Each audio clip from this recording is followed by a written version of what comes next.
voilà, votre identité est dévoilée. Vous êtes Chief Happiness Officer, CHO, CHO. Et c'est un métier assez nouveau, on va dire, mais qui cartonne. Vous devez vous battre un petit peu parce que quelquefois, c'est pas pris au sérieux. Non, pas du tout. Bon. Pas du tout. En fait, mon métier est vu très généralement comme le métier d'une animatrice. On peut s'asseoir aussi, si vous voulez. Parfait. Donc souvent, quand les gens m'abordent et veulent me parler de mon métier, on me demande si je suis animatrice, si j'organise des anniversaires, des booms, des choses comme ça. Donc ça m'arrive, mais c'est pas véritablement mon métier. Et je pense qu'il y a autant de façons d'exercer le métier de Chief Happiness Officer qu'il y a d'entreprises. Et chez moi, chez Modulotech, le but était d'essayer de rendre les salariés heureux, ou en tout cas épanouis dans leur travail, mais grâce à un management qui était différent et qui les valorisait chaque jour. Alors on va parler de Modulotech, vous allez nous dire ce que c'est, mais votre parcours à vous, vous faites des études de droit, le SCP, vous vous dirigez vers un métier de façon classique, je dirais, l'école de commerce, le parcours, et puis ça... Il y a un truc qui ne va pas. Vous êtes dans les galeries d'art, vous vous dites, vous commencez à bifurquer. Racontez-nous, à un moment donné, ça tangue. Vous vous dites, non, je ne vais pas faire le parcours classique. Il se passe autre chose. C'est ça. En fait, j'ai fait des études de gens sérieux. Donc, j'ai fait du droit, je suis rentrée en école de commerce, j'ai commencé à travailler dans des musées, dans des galeries. Et du coup, en étant dans plusieurs structures, donc d'abord les cabinets d'avocats, un peu les ONG, après les galeries, les biennales d'art, je me suis rendu compte qu'il y a beaucoup de gens qui souffraient, mais qui souffraient physiquement. J'ai des collègues qui avaient des nausées, des maux de ventre, qui faisaient des burn-out, qui n'arrivaient pas à se lever. Et je me suis dit, qui sont ces gens qui se permettent de traiter les autres comme ça et de les faire souffrir au travail, alors qu'en fait, si on se sentait bien, on travaillerait certainement beaucoup mieux. Moi, j'ai eu des expériences où j'arrivais à 9h en m'étant levée difficilement et en passant la journée à regarder l'heure et en n'ayant qu'une envie, c'était de m'en aller.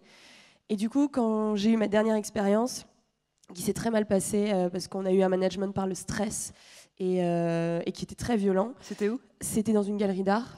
Et ça a été une révélation parce que je me suis dit, en fait, on peut pas supporter ça. Il doit y avoir des sociétés où il doit y avoir des entreprises où ça se passe pas comme ça.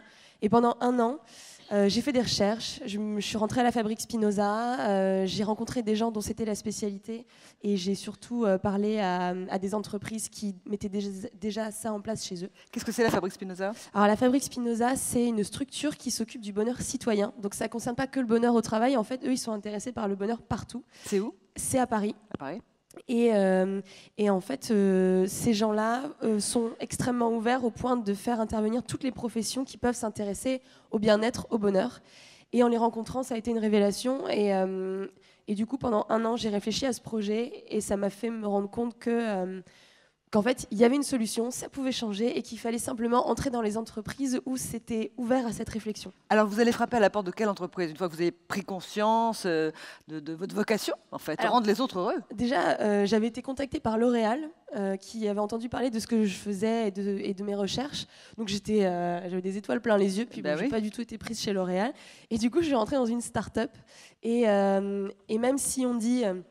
voilà, les startups, c'est un peu particulier, c'est un monde où en fait il y a beaucoup de stress et tout. Il y a des startups où c'est pas ça.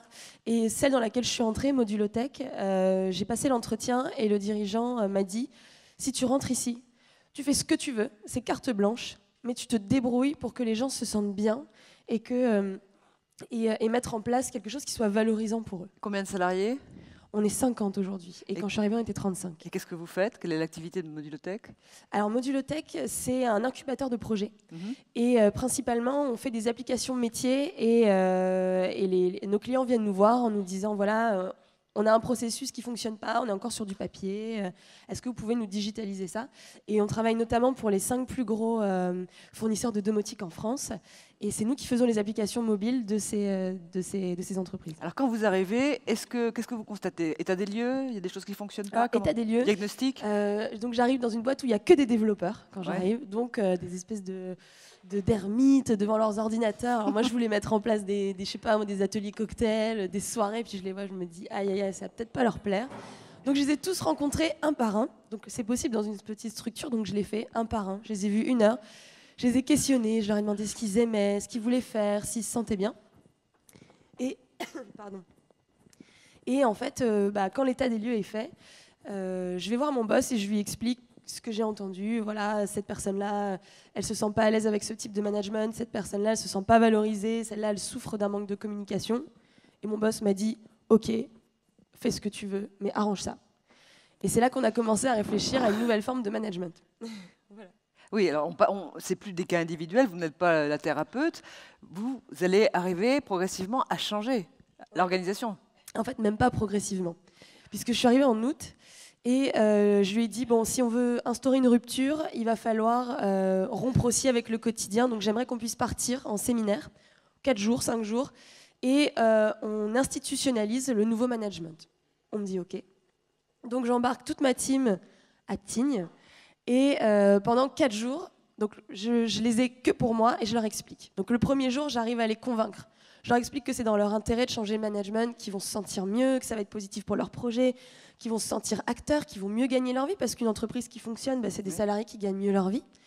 Et les 3 jours qui suivent, on met en place ce nouveau management qui ressemble un petit peu à l'holacratie pour ceux qui en ont entendu parler, mais en fait qui s'adapte énormément à nous, puisque avec les recherches que j'ai faites et avec les gens que j'ai rencontrés, s'il y a une conclusion à laquelle je suis arrivée, c'est qu'il n'y a pas un type de management miracle. Il faut vraiment trouver celui qui s'adapte à chaque entreprise. Et mes collègues, ils ont leur personnalité, ils ont leur spécificité, et il fallait que je m'adapte à eux. Et du coup, aujourd'hui, on a encore ce type de management. Ça fonctionne, on voit des progrès énormes. On a vraiment multiplié les projets, et le chiffre d'affaires de l'entreprise s'en ressent déjà. Ça fait même pas un an. Mais on s'adapte au quotidien, et on s'adapte pour que ce système, justement, soit confortable pour eux au quotidien. Comment vous travaillez physiquement dans l'entreprise? Vous avez quoi? Un bureau J'ai... en fait, le bureau est mon terrain de jeu. Donc, j'ai mon bureau, évidemment, avec mon ordinateur. On a une salle de détente. Je vais les voir de temps en temps. Le midi, on déjeune tous ensemble. C'est en banlieue parisienne, on n'a pas dit où c'était? Oui, c'est ça. Où ça? On est à Porte de Versailles. Voilà, donc... Je suis tout le temps dehors aussi, je vais rencontrer du monde. Enfin, j'ai de la chance de ne pas être scotchée à mon bureau toute la journée. Est-ce que vous rencontrez des consoeurs, des confrères, d'autres Chief Happiness Officers? Alors, j'en ai rencontré à certaines confences. Est-ce que vous échangez des choses Parce que ça pas depuis combien de temps il y a des CHO dans les entreprises? Pas beaucoup d'ailleurs. Ça fait pas longtemps, et ça a commencé il y a à peu près 5 ans en France. Donc aux États-Unis, c'est tout récent, c'est tout neuf. Oui, c'est vraiment récent. Aux États-Unis, plus longtemps? Ouais. La Silicon Valley. Alors là, j'ai peur de dire des bêtises en ne connaissant pas les détails. Parce qu'à vous écouter, on a l'impression que vous faites ça de façon très empirique. Enfin, c'est sur le terrain, vous découvrez, même si vous avez une solide formation. Complètement. Et donc, on ne peut pas être formé pour être CHO. Non, mais en fait, je suis convaincue d'une chose, c'est que je pense que c'est quelque chose qu'on a en soi. Parce qu'on a eu des expériences qui nous ont fait découvrir beaucoup de types de management, et du coup, fait voir ce qui ne pouvait pas fonctionner. Et je pense aussi que c'est une personnalité, en fait, parce que au quotidien, on doit être à l'écoute, faire attention, être présent, rendre service, vouloir aider, avoir de l'énergie pour pouvoir changer les choses. Et je pense que c'est pas dans une formation que ça s'apprend. Et tous les Chief Happiness Officers que je rencontre, c'est des gens qui ont une personnalité, et c'est pas des gens qui ont fait des études, qui ont payé un master une fortune, comme moi j'ai pu le faire à l'époque où je me formais dans le milieu du commerce. En fait, j'ai payé des études que j'ai faites, mais c'était pas fait pour moi, et je pense que du coup ce métier-là, aujourd'hui, il est préservé de ça, parce qu'on dit pas aux gens, voilà, tu vas être formé et puis tu vas devenir Chief Happiness Officer. Non, c'est des gens qui ont envie, c'est des gens qui sont motivés, qui se renseignent, qui sont curieux, et c'est comme ça qu'on fait changer les choses. Et pourquoi ce boss vous a fait confiance? En fait, je pense que j'ai un boss qui est très émotionnel, et qui a un management par l'émotionnel, et il a recruté des profils avec qui il avait du feeling. Donc, je pense que si j'ai eu cette chance d'être chez Modulotech, c'est tout simplement parce qu'il y a un feeling qui est passé. Et comment on mesure concrètement les effets bénéfiques, les résultats? Alors, déjà, le turnover. Je travaille dans l'IT. S'il y en a parmi vous qui connaissent ce secteur, garder des développeurs et les garder heureux chez soi, c'est très, très compliqué. Nous, on a moins d'1% de turnover depuis 1 an. Donc ça, déjà, c'est un énorme progrès. Ensuite, ça se calcule par le nombre de projets qui ont été mis en place. On a triplé le chiffre d'affaires là, sur l'année. Et ça continue d'arriver. Et les responsabilités de chacun continuent d'augmenter. Mais surtout, et c'est ça le plus important en fait, les résultats, on les voit parce qu'on a mis en place des entretiens individuels un peu à notre sauce. Et on a un vrai retour de chacun parce qu'en fait, on a ouvert la communication, on a ouvert le dialogue, et on sent qu'il y a une véritable émulation. Il y a une émulation d'entreprise et puis surtout mes salariés voient qu'il y a un sens à leur métier parce qu'ils sont investis dans tout et ils ont compris quels étaient les enjeux de leur boîte. Et en fait, c'est ça qui est important. Je sais que ça ne se mesure pas par des chiffres, mais quand on voit ça, on est épaté, ça fait du bien. Et rassurez-vous, on a beaucoup parlé hier du bien-être en entreprise, du respect, parce que c'est ça ce que vous faites en fait. Vous respectez, vous faites en sorte que l'humain soit davantage respecté peut-être aussi. Ouais, c'est la valeur, l'humain avant tout, non? Oui, c'est l'humain au cœur de l'entreprise, l'humain dans son individualité, mais aussi l'humain, les groupes, parce que on part du principe que on embauche des gens qui sont très compétents, sinon on ne les embaucherait pas, et les faire rentrer dans une boîte et leur dire « Ok, tu vas t'asseoir à ce bureau à 9h, jusqu'à 18h, puis tu vas faire tout bien comme on t'a dit. » En fait, c'est ridicule, mais il y a beaucoup de boîtes où ça se passe comme ça, et on a compris le ridicule de cette situation. Et aujourd'hui, en fait, on dit à nos salariés « Vous êtes très compétents dans votre domaine à vous, vous êtes beaucoup plus compétents que nous. » Et du coup, c'est votre richesse et c'est vos compétences qui font la boîte. Et c'est en ça que l'humain revient à l'intérieur de l'entreprise, parce qu'en fait, c'est chaque personne, dans son individualité, avec ses richesses, ses défauts, ses qualités, qui fait qu'on arrive à de tels résultats. Et en fait, c'est un truc qu'il faut accepter pour que ça fonctionne. Quel est votre prochain défi? Alors, mon prochain défi, c'est de réformer la méthode de paiement des salaires. C'est-à-dire? Alors, parce que nous, on avait un fonctionnement assez classique, les gens arrivaient, on leur proposait un salaire en fonction d'une grille de métier, et puis ça s'arrêtait là. Et en regardant autour de nous, on se rend compte que c'est peut-être pas forcément ce qui est plus judicieux.